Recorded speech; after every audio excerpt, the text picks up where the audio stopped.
Hello students, good morning. Welcome back to English and Maths Academy. This is 10th Mathematics, Chapter 1, Relations and Functions. Exercise 1.4, question number 3. இதில் ஒரு function f கொடுத்துட்டு அதை represent பண்ணக்கூடிய 3 question கேட்டிருக்காங்க. First one an arrow diagram, second one a table form, third one a graph.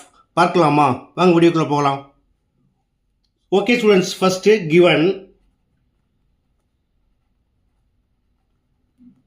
f equal to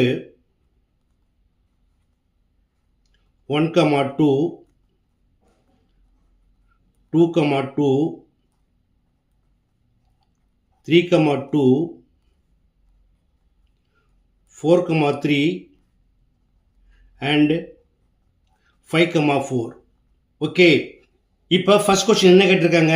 an arrow diagram. இதை draw பண்ணுறதுக்கு set of order pairs கொடுத்துருக்காங்க இல்லையா? இதில் உள்ள ஃபர்ஸ்ட் எலிமெண்ட்ஸை டொமைனாக எடுத்துக்கலாம். அதாவது 1, 2, 3, 4 and 5.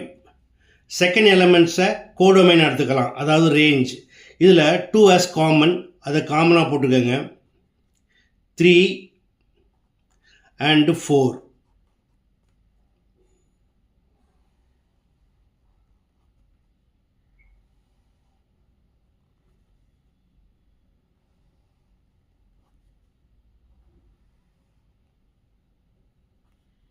அடுத்தது என்ன செய்யணும்? ஃபங்க்ஷன் எஃப்ஐ இந்த ஆர்டர் பேரை எடுத்து என்ன பண்ணலாம்? 1 to 1 மேப்பிங் பண்ணலாமா? First 1 to 2, 2 to 2, 3 to 2,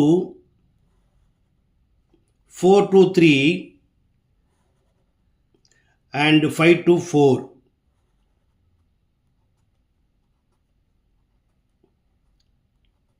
okay, second one a table form. இதில் டொமைனில் என்ன இருக்குது?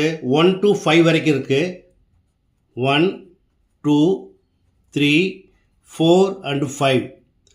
அதே போல் கோடொமைன் ஆர் ரேஞ்சில் வந்து 1 to 2, 2 to 2, 3 to 2, 4 to 3 and 5 to 4. Okay, அடுத்தது தேர்ட் ஒன் a graph. கிராஃபில் பாயிண்ட்டை பிளாட் பண்ணுறதுக்கு நம்ம டேபிளை யூஸ் பண்ணிக்கலாம். எக்ஸில் 1னா ஒயில் 2, எக்ஸில் 1 ஒயில் 2 இந்த point. It is 1, 2. x2 y also 2. once again xல 2 yல same 2. it is 2, 2. xல 3 yல once again 2. 3, 2.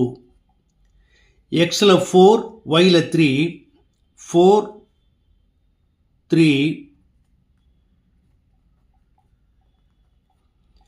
and 5, 4. xல 5 yல 4. okay, that's all. Okay students, இது ஒரு எளிமையான சம். கண்டிப்பாக உங்களுக்கு புரிஞ்சிருக்கும்னு நம்புகிறேன். நீங்கள் இதே போல் ப்ராக்டிஸ் பண்ணி பாருங்கள். இதே போல் மற்றொரு முக்கியமான வினாவோட அடுத்த வீடியோவில் சந்திக்கிறேன். until then, bye.